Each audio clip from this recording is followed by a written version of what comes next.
October is one of the sweetest months of the whole year, in my opinion. I love October and June. I love the crisp air that you're finally getting pretty consistently in October where we live, and just the energy of people that are excited for fall. There are festivals, you go to the pumpkin patch, the farmer's market. There is just something so special about October. I find so much joy in putting on some comfy clothes, wearing my slippers, putting my hair up in a claw clip bun, and making a really yummy comfort food. And so that is what I'm doing this evening. I decided to make wontons in this chili broth. It is so good with some udon noodles and a black pepper sauce. I want to get better at cooking more Asian dishes, so that is why I've been trying to do it more often, and to just light a candle, flip on the lamps, turn off the lights, and cook some really yummy food. That is so fall and so fun to me.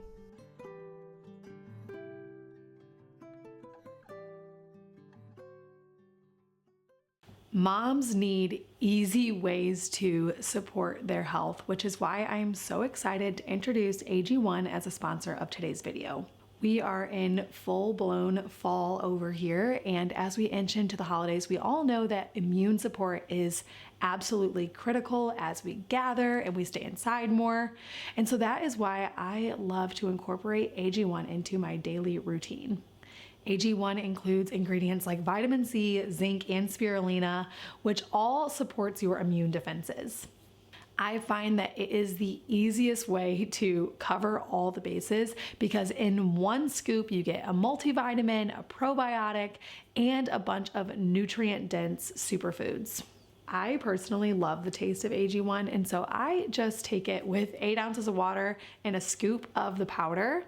And the thing I love the most about AG1 is the clear difference in energy levels that I have when I take it. I notice myself needing less coffee and overall just being more awake and therefore more attentive to my family whenever I take AG1.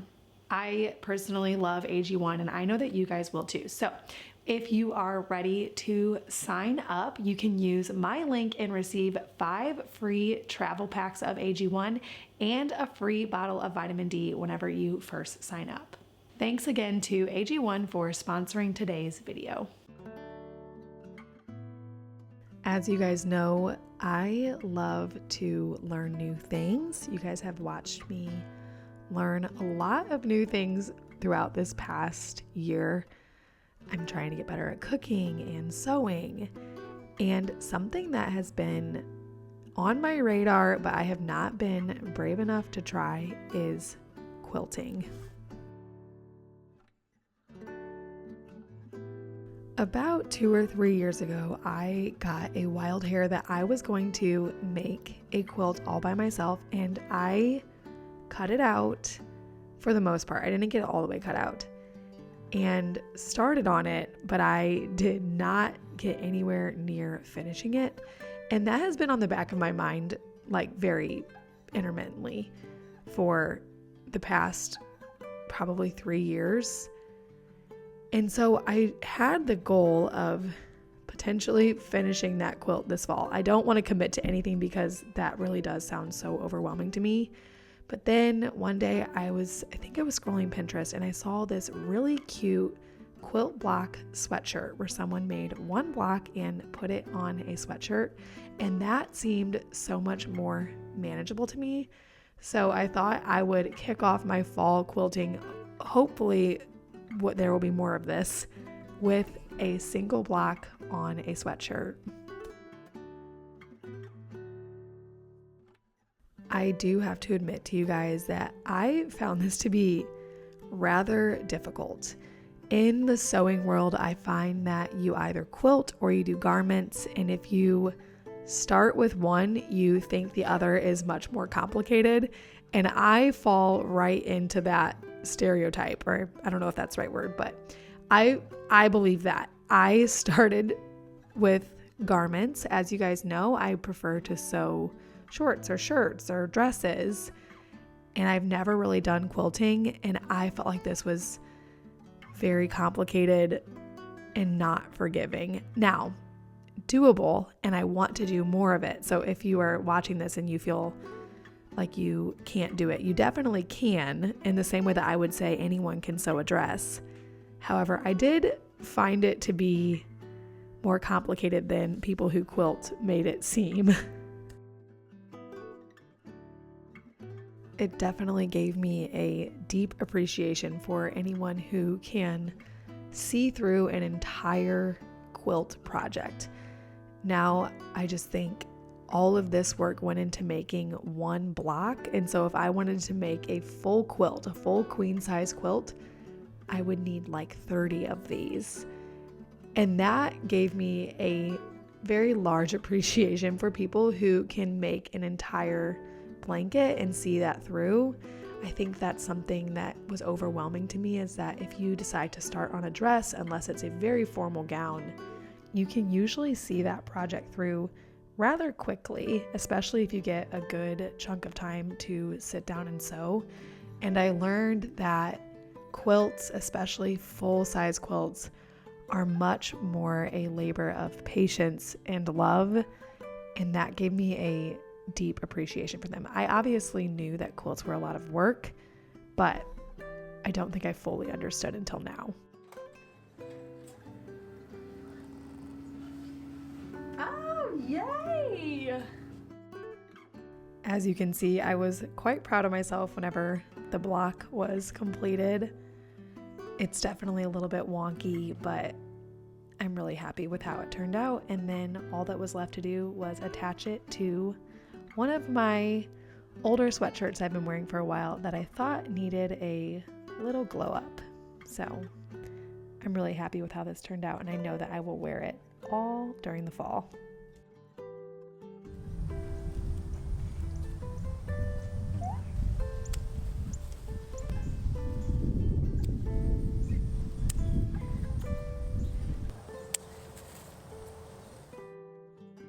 This is the time of year when I usually tend to more or less neglect my garden and just kind of let it do whatever it's going to do.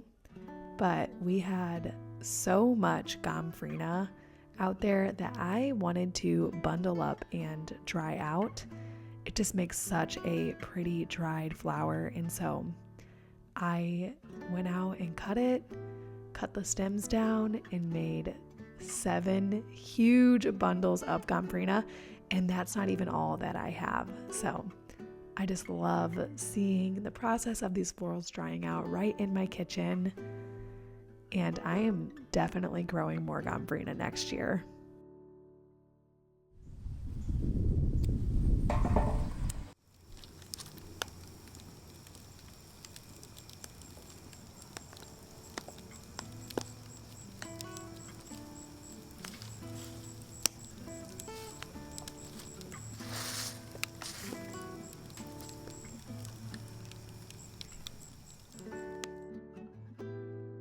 The weather is so lovely this time of year that I love taking time in the evening to light a bonfire, make some s'mores, and getting outside and using our pizza oven more often.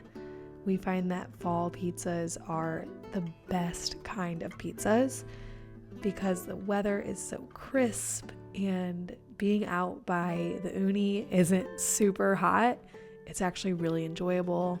So we wanted to make a pizza this week, and I had the idea of making a non-standard pizza with a pumpkin sauce, some different kinds of cheeses, and it was so good.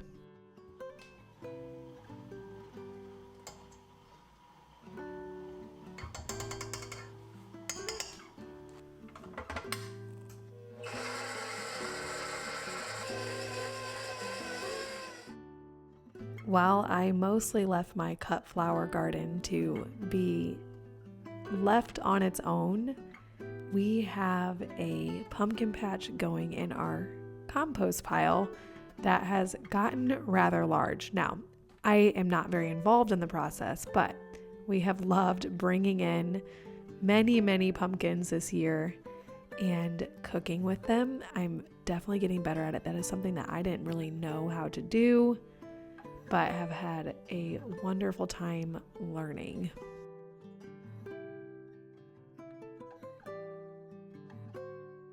So as you can imagine, I have been on the lookout for pumpkin recipes because there is just only so much pumpkin a family of 2 eaters can go through.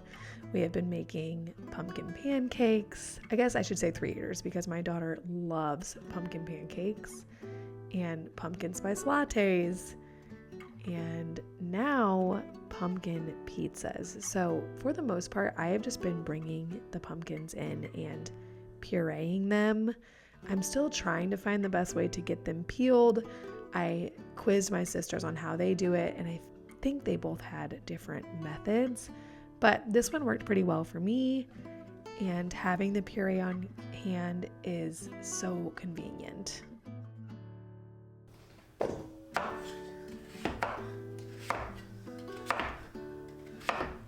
I had mentioned that one of the reasons why I wanted more puree this week was because I wanted to make a pumpkin pizza.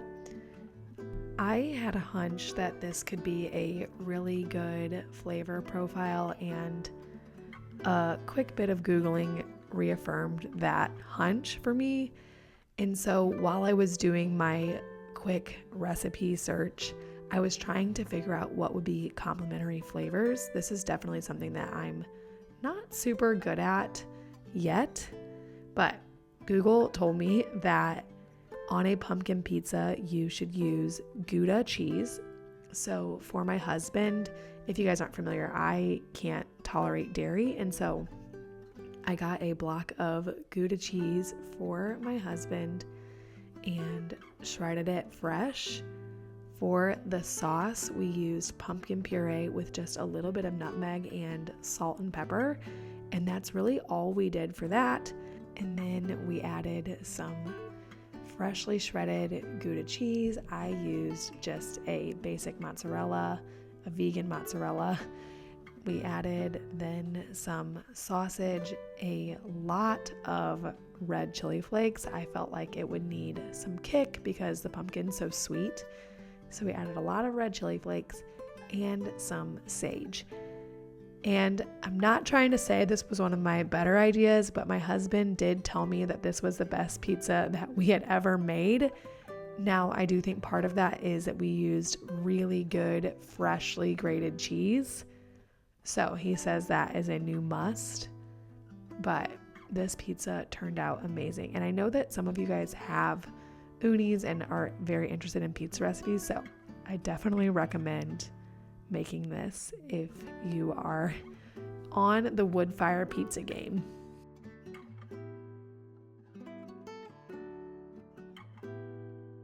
Before I was married, I traveled all the time and I was constantly going on trips, and I am really thankful that I did that because it provided so many unique experiences that now would be otherwise very hard to get. But I remember longing for days of having a routine and honestly just staying at home. And now that I am in that, where we have such a home-centered life and we savor it so much here, and our days have a very similar rhythm to them, I just value this time so much. And even though me and my husband do love to travel, we love to see new places, and we're definitely still in a season where that is pretty manageable, we just love our time here at home with our family.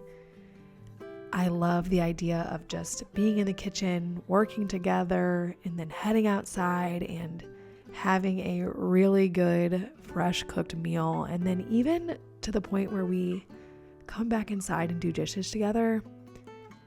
I just really value this time in this season of our lives so much.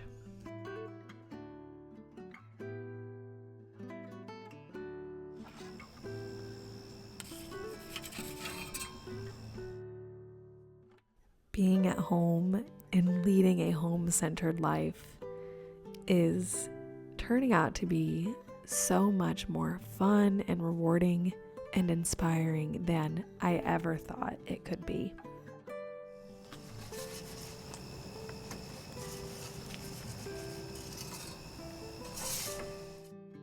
As always, I hope this video was encouraging and inspiring to you, and I will see you guys next week.